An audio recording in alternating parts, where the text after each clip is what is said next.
अच्छा। ओके, आज हमने स्टार्ट करना है सीवीएस फिजियोलॉजी, डबल ए का चैप्टर है हमारा। ठीक है, पेज नंबर 24 से हम स्टार्ट करेंगे सीवीएस फिजियोलॉजी के। आज हम मेजर पॉइंट्स कुछ कवर कर लेंगे।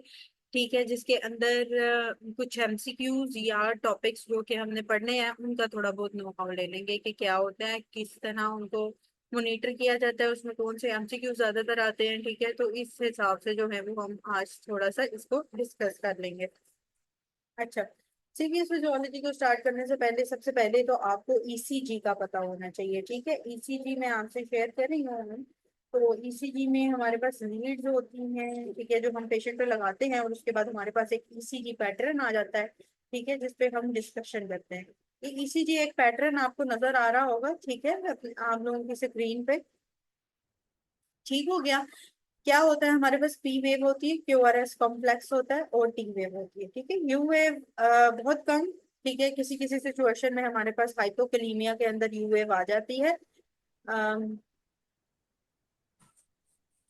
ठीक है। और नॉर्मली जो है वो हमारे पास पी क्यूआरएस और टी वेव होती है।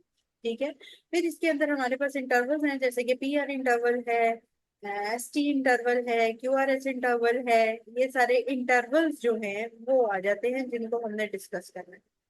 पहले हम वेव्स के हिसाब से देख लेते हैं। जो पी वेव है, ये किसको शो करती है? पी वेव एट्रियल डिपोलराइजेशन को शो करती है। ठीक है, जब एट्रिया डिपोलराइज होते हैं, that shows the P wave. ठीक है, उसके बाद हमारे पास आ जाता है क्यूआरएस। क्यूआरएस जो है ये वेंट्रिकुलर डिपोलराइजेशन को शो कर रहा होता है।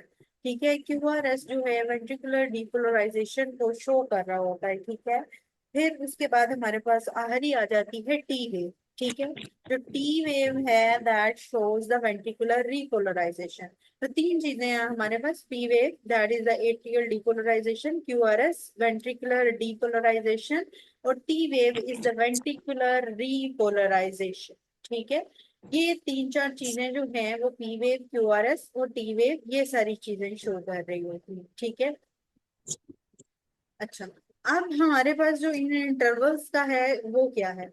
जहां पे पी वेव में एट्रियल डीपोलराइजेशन है और क्यूआरएस में वेंट्रिकुलर डीपोलराइजेशन है, तो पी आर इंटरवल वो वाला पॉइंट है जिसमें एट्रिया डीपोलराइज होके फिर वेंट्रिकल डीपोलराइज होंगे।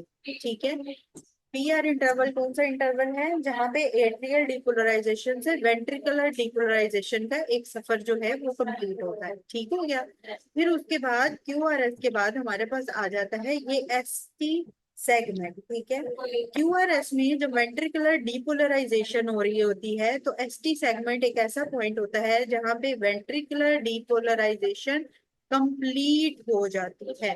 ठीक है, वेंट्रिकुलर डीपोलराइजेशन क्यूआरएस में हो रही होती है, और एसटी सेगमेंट में वेंट्रिकुलर डीपोलराइजेशन कंप्लीट हो जाती है।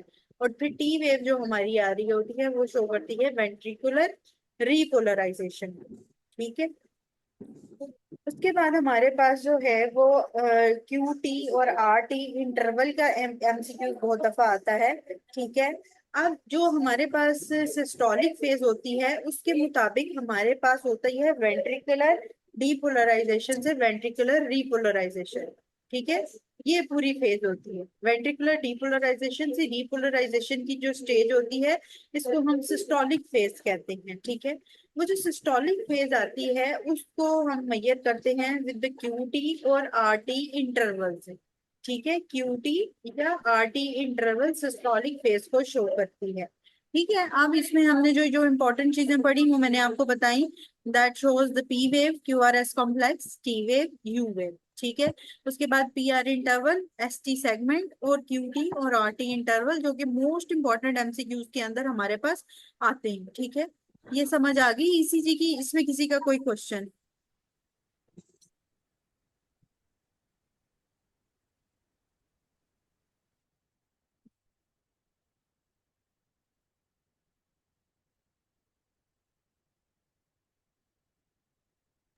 Okay fine. अब इसके बाद हम करेंगे एक्शन पोटेंशियल। ओके, ठीक है, वो भी मैं पिक्चर आपसे शेयर करूँगी।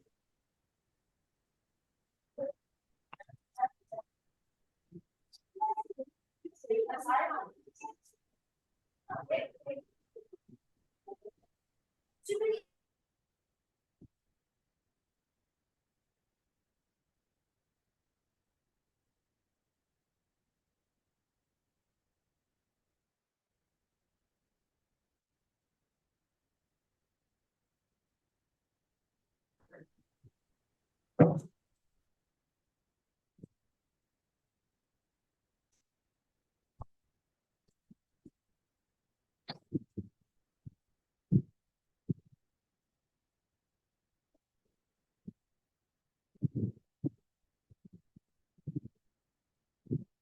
तो अब हम करेंगे एक्शन पोटेंशियल, ठीक है।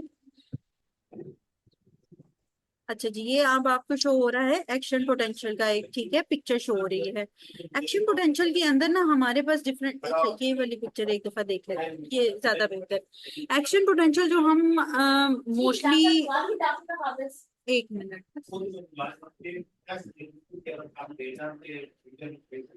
ठीक है। एक्शन पोटेंशियल के अंदर मोस्टली हम जो कार्डियक मसल्स के अंदर जो एक्शन पोटेंशियल देख रहे होते हैं वो, या फिर जो हम आरएमपी के अंदर जिसमें रेस्टिंग मेम्ब्रेन पोटेंशियल्स हम देख रहे होते हैं, नर्व इम्पल्स के अंदर भी जो मस्कुलर इम्पल्स भी एक जारी होती है नर्व के थ्रू, उसके अंदर भी हम तकरीबन यही वाला एक्शन पोटेंशियल जो है वो देख रहे होते हैं, और यही स्टेप्स हम देख रहे होते हैं एक्शन पोटेंशियल के। इसके अलावा हम जो आता है हमारे पास एसए और एवी नोड वाला एक्शन पोटेंशियल, एसए नोड वाला स्पेसिफिकली वो जो होता है पेस मेकर वाला या एसए नोड वाला, वो अलग होता है, ठीक है। ये जो एक्शन पोटेंशियल है इसमें हमारे पास एक होती है ये रेस्टिंग मेम्ब्रेन पोटेंशियल, और फिर बाकी सारी हमारे पास फेजेस आती हैं जिसमें हम रिपोलराइजेशन, डीपोलराइजेशन, ये सारी चीजें पढ़ते हैं, ठीक है। जो हमारे पास नॉर्मली एक्शन पोटेंशियल होता है that consist of phase zero है, ठीक है। फेज जीरो के अंदर क्या होता है, ये वन से नीचे वाली जीरो की होती है, यहाँ पे जो है वो सोडियम जो है वो अब इनवर्ड सोडियम करंट जो है वो आ रही होती है, ठीक है। सोडियम चैनल्स ओपन हो जाते हैं, ठीक है, और सोडियम जो है वो अंदर एंटर होने लग जाते हैं, ठीक है।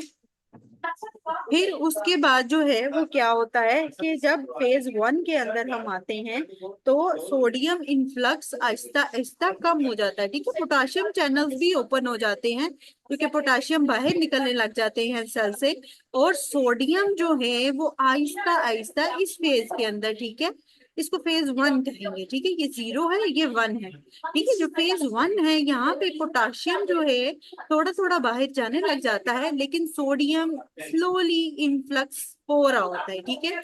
यहाँ पे सोडियम चैनल्स ओपन होते हैं और थोड़ा थोड़ा एंटर जो है वो हो रहा होता है। अब हमारे पास आ जाती है फेज टू, ये जिधर थ्री लिखा हुआ है that is the phase two. ये जो फेज टू होती है ये हमारे पास प्लेटू फेज होती है, टॉप फेज होती है। यहाँ पे क्या होता है कि यहाँ पे जो है वो कैल्शियम चैनल्स ओपन हो जाते हैं और कैल्शियम का मेनली इनफ्लक्स आता है, ठीक है। जो हमारे पास ये वाले फेज है, फेज टू है जो, ठीक है, यहाँ पे हमारे पास कैल्शियम का इनफ्लक्स आता है और पोटाशियम अभी भी सेल से जो है वो बाहर जा रहा होता है, ठीक है। उसके बाद हम ये देखते हैं फेज थ्री, जिसे फेज फोर लिखा हुआ है, that is the phase three, ठीक है। तो ये जो फेज थ्री होती है यहाँ पे मेनली जो है वो potassium out of the cell जा रहा होता है, ठीक है, potassium out of the cell जा रहा होता है। फिर फेज थ्री को जो है वो हम इसी तरह ही मेंशन करते हैं आगे, और फेज फोर को हम, ये जो फेज फाइव और सिक्स है ना, इसको मेंशन करते हैं फेज फोर। ये होती है कि इसके अंदर क्या होता है कि जो पोटाशियम बाहर जा रहा होता है फेज थ्री के अंदर, तो potassium inward and outward the cell equal होता है, ठीक है। ये जो नीचे से कर्व आ रहा है ये curve equal to the resting membrane potential करने के लिए पोटाशियम जो है वो इनवर्ड और out of the cell equal हो जाता है। जब पोटाशियम इनवर्ड और out of the cell equal हो जाता है तो वो रेस्टिंग मेम्ब्रेन पोटेंशियल को अचीव कर लेता है, ठीक है। ये एक नॉर्मल एक्शन पोटेंशियल है जो कि हम स्टडी करते हैं। अब इसके अंदर एमसीक्यूज कैसे आते हैं, ठीक है। बाज दफा हमारे पास एमसीक्यूज ऐसे आता है कि वो वाला इलेक्ट्रो इलेक्ट्रोलाइट, ठीक है, वो इलेक्ट्रोलाइट जो कि हमारे पास बॉडी में कम होगा और रेस्टिंग मेम्ब्रेन पोटेंशियल अचीव नहीं होगी, तो वो कौन सा है, तो वो पोटाशियम है। क्योंकि पोटाशियम जब हाइपोपोलराइजेशन की स्टेट में, हाइपोपोलराइजेशन की स्टेट में चला जाता है तो रेस्टिंग मेम्ब्रेन पोटेंशियल को अचीव करने के लिए वो इनवर्ड एंड आउटवर्ड इक्वल होता है। जब वो इनवर्ड आउटवर्ड इक्वल होता है तो फिर उसके बाद वो रेस्टिंग मेम्ब्रेन पोटेंशियल अचीव करता है। अब जब रेस्टिंग मेम्ब्रेन पोटेंशियल आवाज डबल आ रही है।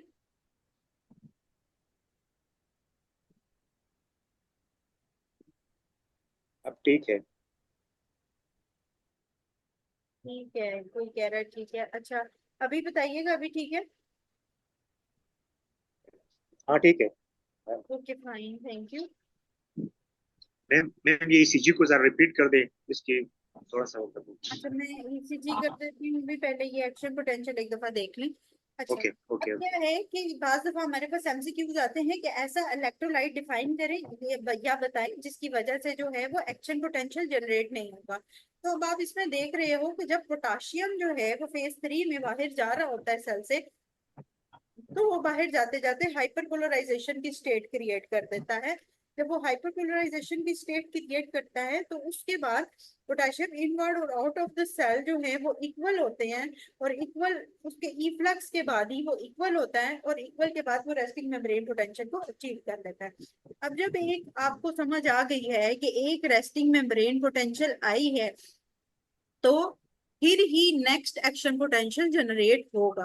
ठीक है, तो ऐसा इलेक्ट्रोलाइट जो मेन अगर कम होगा और एक्शन पोटेंशियल जनरेट नहीं होगा, दैट इज द पोटाशियम। ठीक है। बास दफा हमारे पास एमसीक्यू सोडियम का भी आता है। ठीक है, तो पोटाशियम को हमेशा प्रेफर करना है over generation of action potential. ठीक है। और सोडियम को फिर उसके बाद आपने रखना है। ठीक है, बाज दफा लिखा जाता है कि स्टेटमेंट में लिख देता है कि एक पेशेंट को हाइपोनेट्रीमिया है तो क्या नहीं होगा, तो एक्शन पोटेंशियल जनरेट नहीं होगा। लेकिन अगर ये लिख दे कि ऐसा कौन सा इलेक्ट्रोलाइट है जो कम होगा और एक्शन पोटेंशियल जनरेट नहीं होगा, तो दैट विल द पोटाशियम, क्योंकि पोटाशियम रेस्टिंग मेम्ब्रेन पोटेंशियल को अचीव नहीं होने देगा और नेक्स्ट एक्शन पोटेंशियल जो है वो स्टार्ट नहीं होगा। तो नेक्स्ट एक्शन पोटेंशियल के स्टार्ट के लिए पहले पोटेशियम को अपना सारा सिस्टम क्लोज करना पड़ता है, इक्वल होना पड़ता है। इक्वल होने के बाद वो रेस्टिंग मेम्ब्रेन पोटेंशियल पे आता है और नेक्स्ट नेक्स्ट एक्शन पोटेंशियल जो है वो जनरेट कर जाता है। अब प्लेटो फेज कौन बनाता है? कैल्शियम। ठीक है। पोटाशियम हाइपरपोलराइजेशन स्टेट से रेस्टिंग मेम्ब्रेन पोटेंशियल को अचीव करने के लिए इनवर्ड एंड आउटवर्ड इक्वल होता है। इफ्लक्स हो रहा होता है, इनवर्ड आउटवर्ड वो इक्वल होता है, फिर रेस्टिंग मेम्ब्रेन पोटेंशियल जनरेट होता है। अगर वो ये क्वेश्चन करें कि ऐसा एक इलेक्ट्रोलाइट बताएं जिसकी वजह से एक्शन पोटेंशियल जनरेट नहीं हो रहा, तो that will be the potassium, और प्रेफर्ड होगा सोडियम के ऊपर। लेकिन अगर वो आपको स्टेटमेंट में ये लिखते हैं कि हाइपोनेट्रीमिक है एक पेशेंट, तो उसके साथ क्या नहीं होगा, तो उसमें आप ये लिख सकते हैं कि एक्शन पोटेंशियल जनरेट नहीं होगा। ठीक है, अगर वो स्ट्रेट फॉरवर्ड सोडियम का लिख के पूछ ले, तो फिर उसके बाद जो है वो आप जनरेशन ऑफ एक्शन पोटेंशियल पे कह सकते हैं। लेकिन अगर वो सिर्फ सीधी ये बात करे कि जनरेशन ऑफ एक्शन पोटेंशियल का मसला है, तो hypokalemia is always preferred over hyponatremia. ठीक हो गया? सही है, यहाँ तक समझ आ गई?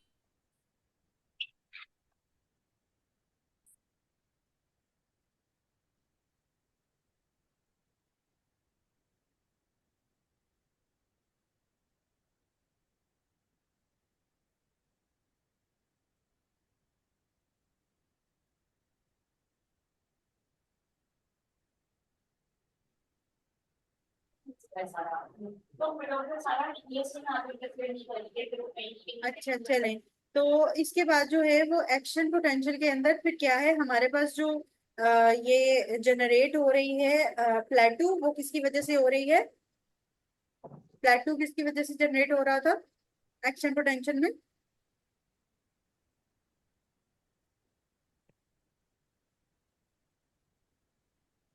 हाँ, कैल्शियम इनफ्लक्स की वजह से जो है वो प्लेटो जनरेट होता है। ठीक है, तो ये भी एक इम्पोर्टेंट एमसीक्यूज है जो कि प्लेटो के हिसाब से आता है। फिर ये यहाँ पे अगर मैं फेज 0 या 1 की बात करूं, तो यहाँ पे अगर सोडियम क्लोजिंग चैनल्स हो जो सोडियम को गुजरने ना दें, तो वो यहाँ पे ओपन होंगे या क्लोज होंगे?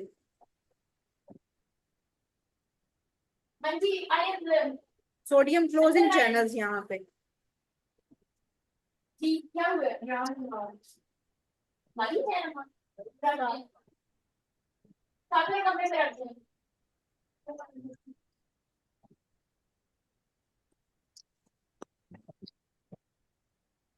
जो सोडियम क्लोजिंग चैनल्स हैं, ऐसे चैनल्स जो कि सोडियम को पास नहीं करने देंगे, वो यहाँ पे ओपन होंगे या क्लोज होंगे? क्लोज होंगे। Very good. ठीक है, तो यहाँ पे जो है वो सोडियम ओपन चैनल्स जो कि सोडियम को गुजरने देंगे, वो यहाँ पे जो है वो ओपन हो जाएंगे। ठीक है, लेकिन ऐसे चैनल्स जो कि सोडियम को गुजरने नहीं देंगे वो यहाँ पे क्लोज होंगे। ठीक है, तो ये भी एक एमसीक्यूज आता है। ठीक है, इसके बाद हम देखते हैं एसए नोड और जो हमारे पास पेस मेकर वाला एक्शन पोटेंशियल है उसको देख लेते हैं एक दफा। ठीक है, अच्छा अब वो मैं पिक्चर शेयर कर देती हूँ। फेज टू की बात करें, सोडियम चैनल्स डॉक्टर आ रहा है इसके अंदर ओपन होते हैं, लेकिन ऐसे चैनल सोडियम के जो कि सोडियम को पास नहीं करने देंगे वो क्लोज होंगे। ठीक है, हाँ फेज 0 और 1, यहाँ पे 2 3 और ये 4 होती है।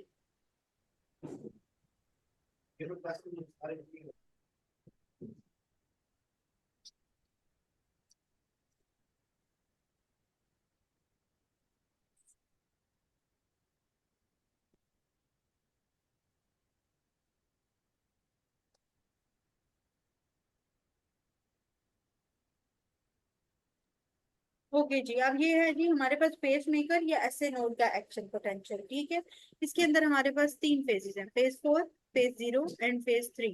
ठीक है, फेज 0 और फेज 3 से शुरू करते हैं, फेज 0 से स्टार्ट लेते हैं। फेज 0 के अंदर हमारे पास जो आता है वो क्या है कि फेज 0 में हमारे पास इनवर्ड कैल्शियम करंट आती है। ठीक है, कैल्शियम जो है फेज 0 पे इनवर्ड इनसाइड द सेल आता है। ठीक है, फेज 3 के अंदर क्या होता है, फेज 3 के अंदर ये स्लो डिपोलराइजेशन की फेज होती है, जिसके अंदर जो है वो पेस मेकर की एक्टिविटी भी मॉनिटर होती है। ठीक है, ऑटोमेसिटी भी मॉनिटर होती है, और सोडियम जो है वो इनवर्ड, एक मिनट वो तो फेज, अच्छा सॉरी एक मिनट, अच्छा फेज 3 के अंदर क्या होता है, फेज 3 में पोटेशियम चैनल ओपन होते हैं। ठीक है, पोटेशियम चैनल ओपन होंगे फेज 3 के अंदर।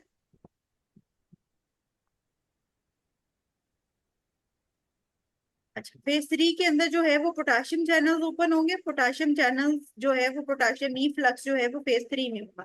फेज 4 जो होती है ये फनी फेज होती है। ठीक है, 4 विद द फनी। ठीक है, फेज 4 जो है ये फनी करंट होती है, फनी फेज होती है। इसके अंदर क्या होता है, इसके अंदर जो है वो सोडियम का इनवर्ड आना होता है। ठीक है, सोडियम ने इनवर्ड आना होता है फेज 4 के अंदर, ये फनी फेज होती है। ठीक है, और जो ऑटोमेसिटी अगर वो बात करें या पेस मेकर के जो भी फंक्शन हो रहा है या एक्टिविटी हो रही है, उसको अगर आपने account for the activity of pacemaker अगर देखना है तो वो आप फेज 4 के अंदर देखते हैं। ठीक है, ये फनी फेज होती है, फेज 4 विद फनी, एंड इसके अलावा इसके अंदर आप automaticity of the pacemaker for SA node ये मॉनिटर कर रहे होते हैं। ठीक है, तो इसमें क्या है, फेज 0 में हमारे पास अंदर कैल्शियम आ रहा होता है, फेज 3 में हमारे पास पोटाशियम आउटवर्ड जा रहा होता है, और फेज 4 में जो है वो सोडियम आ रहा होता है। तो जब आपसे एक्शन पोटेंशियल अगर पेस मेकर का पूछा जाए तो वो बिल्कुल डिफरेंट है rather than the action potential of normal cardiac muscles, या फिर हमारे पास जो नर्व इम्पल्स नॉर्मली आ रही होती है मस्कुलर एरिया की, उसके अंदर भी एक्शन पोटेंशियल तकरीबन सेम होता है विद द कार्डिक मसल्स। ठीक है, तो मसल्स का तकरीबन सेम होता है। ठीक है,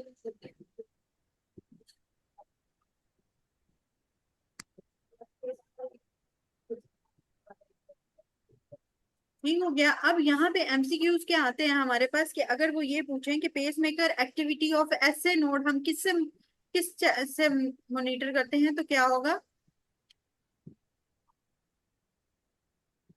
पेस मेकर सोडियम। सोडियम से। Very good. और अगर मैं यही बात करूं कि action potential of pacemaker किसकी वजह से जनरेट होगा तो वो कौन सा है, कैल्शियम। कैल्शियम। ठीक है, जिसने स्टार्ट करना है एक्शन पोटेंशियल। और normally action potential of cardiac muscles के अंदर जो है वो हमारे पास क्या रिक्वायर्ड है फेज 0 के लिए, सोडियम। ठीक है, सोडियम। ठीक है, ओके सोडियम, फाइन। तो यही एमसीक्यूज जो हैं वो आते हैं। ठीक है, तो इसी तरह एमसीक्यूज आने हैं आपके पास फेज 0 3 एंड 4। 4 जो फनी फेज है, 4 अकाउंट करती है for the activity of SA node pacemaker, automaticity को चेक करने के लिए कि फंक्शन कितना कर रहा है, ये सारा फेज 4 और सोडियम से जो है वो हम मॉनिटर करते हैं। ठीक है, ओके जी, यहाँ तक किसी का कोई क्वेश्चन?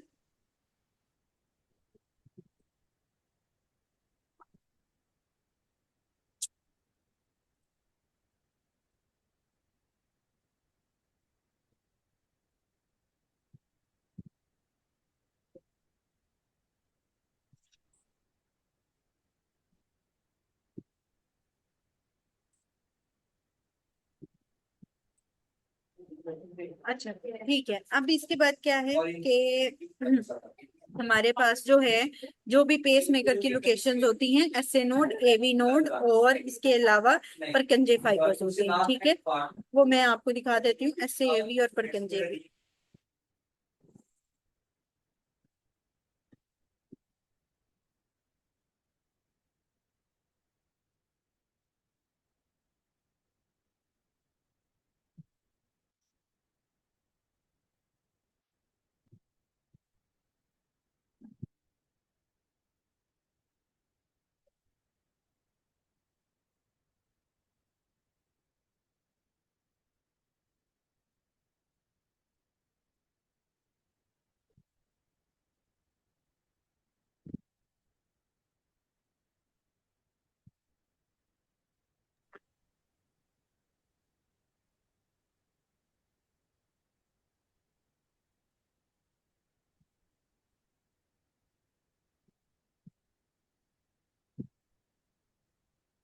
ओके ठीक है, ये हमारे पास ऐसे नोड हो गया, एवी नोड हो गया, ठीक है। उसके बाद हमारे पास ये right this bundle of His आ जाते हैं, और देन लास्ट में हमारे पास ये परकंजे फाइबर्स आ जाते हैं। ये भी एडमिट नहीं यहाँ पे। कौन से एमसीक्यूज रिपीट कर दूं? कम हो रहे हैं।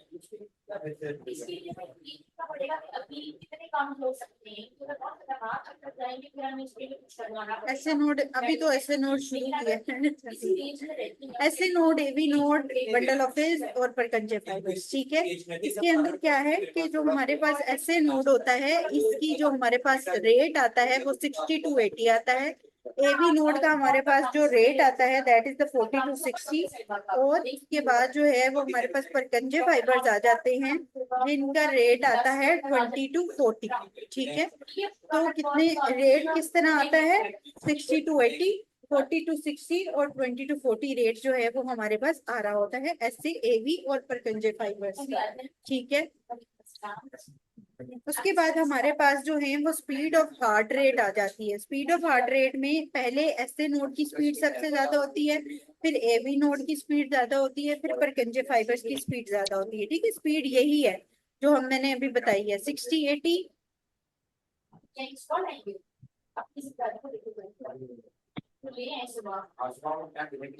ओके, एक मिनट।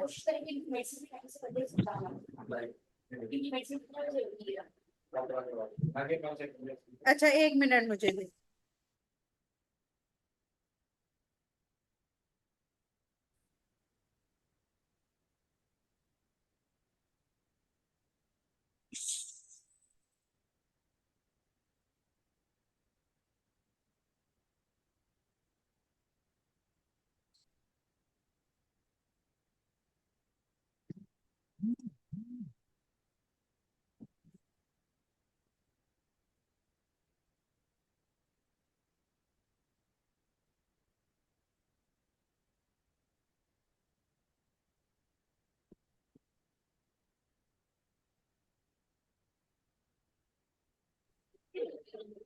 हाँ जी, अच्छा। अच्छा, sorry for the interruption. Mute तो किया, किसी और की भी अब आवाज आ रही है बीच में? एक मिनट, अब मुझे इधर से भी देख लेने दे। अभी बताइएगा आवाज थोड़ा सा, अभी ठीक है? अच्छा, ये एस अब आवाज एवी ठीक है। नोड और bundle of His and Purkinje fibers, ठीक है। अच्छा, जो ऐसे एम नोड हमारे एस पास उसकी हार्ट रेट है। के नाम से जो व्यक्ति है उसको रिक्वेस्ट कर दे कि ये वीडियो ऑफ कर दे, डिस्टरबेंस क्रिएट कर रहा है ये। किसकी एमएसटीक्यू वीडियो ऑफ हॉस्पिटल कर दी? नौशेरा अच्छा, एक। टैक्सी। अच्छा अच्छा, ओके, ये कुछ लोग वैसे भी म्यूट करने वाला है। मैं म्यूट करती हूँ, अनम्यूट काइंडली म्यूट ही रहने दें, मैं म्यूट करती हूँ, आप लोग अनम्यूट कर देते हैं आगे से। चले ओके। अब आज तो कुछ ज्यादा ही डिस्टर्बेंस हो रही। अच्छा जी, ठीक है, हमारे पास क्या है, एसए नोड, एबी नोड पर His bundle of His and Purkinje fibers. ठीक है, एसए नोड का हार्ट रेट है हमारे पास 60-80, 40-60, और फिर हमारे पास जो है वो आहर में आ जाता है 20-40। ठीक है, तो इसी तरह ही हार्ट रेट ज्यादा होगा एसए नोड का 60-80 है, एवी नोड का 40-60 है। उसके बाद परकंजे फाइबर्स का जो है वो हमारे पास हार्ट रेट आ जाएगा। तो हार्ट रेट अगर आपसे पूछा जाए तो उसका आपको पता होगा, ऐसे एवी और फिर परकंजे फाइबर्स का आपके पास हार्ट रेट आ जाता है। ठीक है, इसी तरह ही याद रखना है, 60-80, 40-60 और 20-40। ठीक है, उसके बाद क्या है हमारे पास आ जाता है, अगर मैं ये बात करूं स्पीड ऑफ कंडक्शन की, तो वो फर्क है। ठीक है, हार्ट रेट और स्पीड ऑफ कंडक्शन में फर्क है। जो हार्ट रेट है वो इसी तरह ही है, 60-80, 40-60, 20-40, यही याद रखना है। लेकिन जो स्पीड ऑफ कंडक्शन है वो किसमें सबसे ज्यादा होती है, वो परकंजे फाइबर्स में सबसे ज्यादा होती है। ठीक है, स्पीड ऑफ कंडक्शन जो है वो ये परकंजे फाइबर्स में सबसे ज्यादा है। उसके बाद स्पीड ऑफ कंडक्शन किसमें ज्यादा है, ये बंडल ऑफ हिज, फिर एट्रिया आ जाता है, एट्रिया, वेंट्रिकल्स, और उसके बाद एसए और एवीन्यू। ठीक है, तो हार्ट रेट और स्पीड ऑफ कंडक्शन में फर्क याद रखना है। जो स्पीड ऑफ कंडक्शन है वो परकंजे फाइबर्स की सबसे ज्यादा होती है, फिर बंडल ऑफ हिस की होती है, फिर एट्रिया की, वेंट्रिकल की, एसए नोड की, और फिर एवी नोड की। ठीक है, ये सीक्वेंस याद रखना है। और हार्ट रेट कहाँ सबसे ज्यादा होता है, एसए नोड पे 60-80, एवी नोड पे 40-60, और परकंजे पे कितनी, 20-40। ठीक है, तो हार्ट रेट और स्पीड ऑफ कंडक्शन दोनों में फर्क है। ठीक है,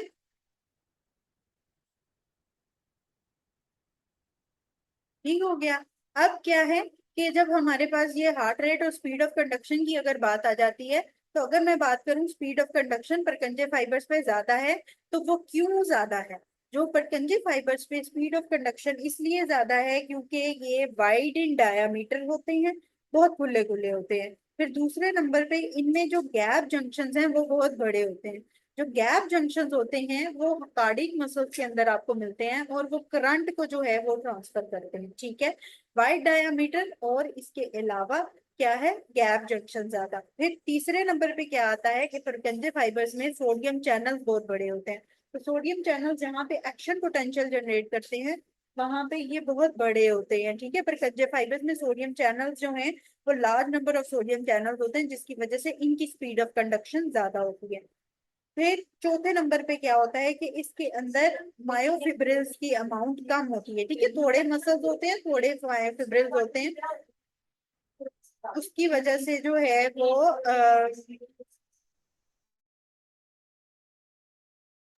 ठीक है, तो परकंजे फाइबर्स में उसके अंदर जो अगर मायोफिब्रिल्स मसल्स कम होंगे तो उनमें कम जगह पे ट्रांसफर करने पड़ेंगे सिग्नल्स। जब कम जगह पे सिग्नल्स ट्रांसफर करने पड़ेंगे तो स्पीड ऑफ कंडक्शन इनकी ज्यादा होगी।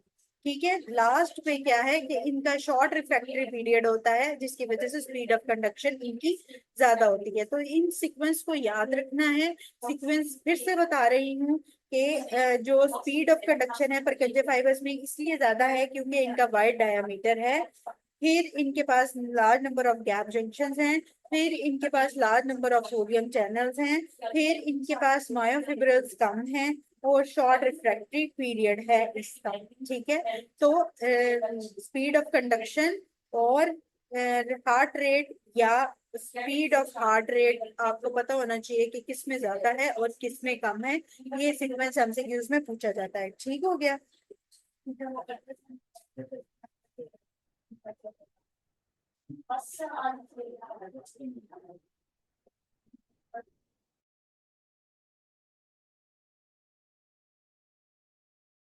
ओके फाइन, यहाँ तक किसी का कोई क्वेश्चन।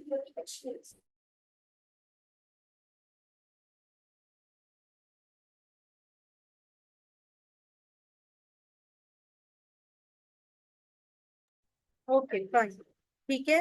अब जो है वो हमारे पास क्या होता है कि एक्शन पोटेंशियल जनरेट होता है।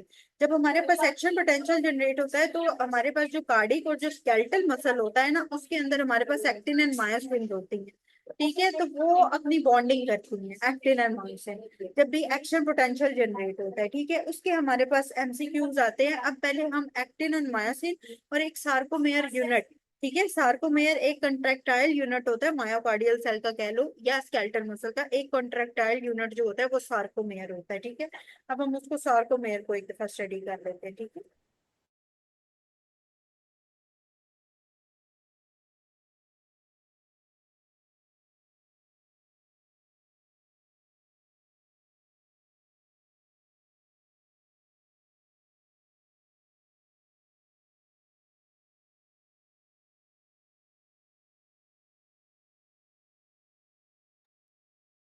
हाँ जी। अब ये जो आपको पिक्चर शो हो रही है that is for the sarcomere. ठीक है, अच्छा हम इससे बेहतर ये वाली, हाँ ये वाली पिक्चर है। ठीक है, जो सार्कोमेयर होता है ये बिटवीन टू जी लाइंस होता है। ठीक है, सार्कोमेयर होता है बिटवीन टू जी लाइंस। अच्छा, इससे भी बेहतर कोई पिक्चर अगर मुझे, ये थोड़ी सी बेहतर।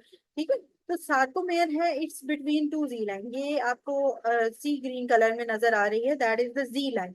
ठीक है, इन जी लाइंस के दरमियान है सार्कोमेयर, जिसके अंदर आपके पास मायोसिन थिक फिलामेंट भी होते हैं और एक्टिन थिन फिलामेंट्स ये भी होते हैं। ठीक है, दोनों होते हैं, मायोसिन भी होते हैं और एक्टिन भी होते हैं हमारे पास।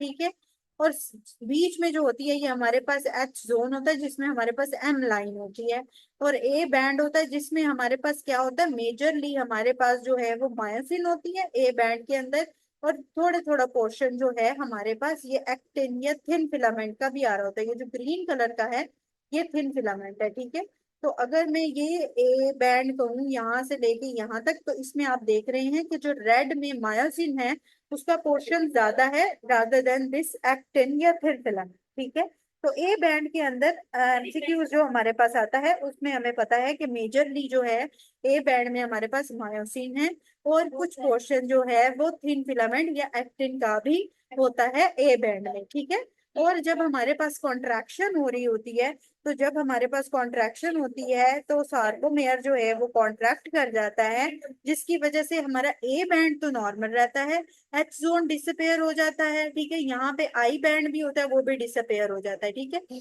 आई बैंड डिसअपेयर हो जाता है, एच जोन डिसअपेयर हो जाता है, ए बैंड अपनी जगह पे नॉर्मल रहता है। ठीक है, और ए बैंड में मायोसिन और एक्टिन जो है वो प्रेजेंट होते हैं। ठीक है, ये चीजें आ जाती हैं हमारे पास इस सार्कोमेयर के एमसीक्यूज वाइज। ठीक है, तो ये हमें पता होना चाहिए कि क्या क्या चीजें होती हैं, बिटवीन टू जी लाइंस होता है, ये कॉन्ट्रेक्टाइल यूनिट है।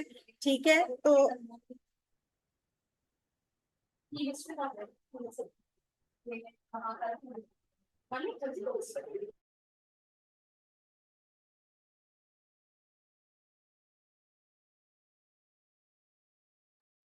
अच्छा इसको दोबारा से बता देती हूँ, बिटवीन टू जी लाइंस हमारे पास सार्कोमेयर है, सार्कोमेयर एक कॉन्ट्रेक्टाइल यूनिट है। ठीक है, अब इसके दरमियान हमारे पास ये एच जोन है जिसमें एम लाइन है, हमारे पास मिड में ए बैंड है और आई बैंड है। आई बैंड शॉर्टन अप हो जाता है, एच जोन डिसअपेयर हो जाता है, ए बैंड अपनी जगह पे नॉर्मल रहता है।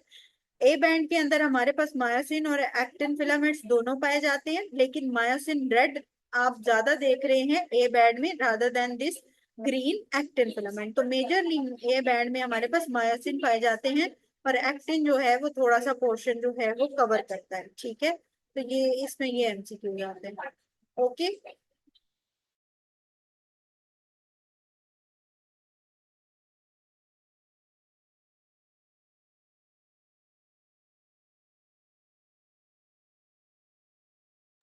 ठीक है। अच्छा इसके बाद क्या है, अब हम ओके ओके, अच्छा अब हम करेंगे कार्डियक साइकिल। ठीक है, कार्डियक साइकिल थोड़ा सा ट्रिकी है समझने में, लेकिन इंशाल्लाह जो है वो समझ आ जाएगा, उसकी फेजेस करनी जरूरी है कार्डियक साइकिल की थोड़ी सी। ठीक है,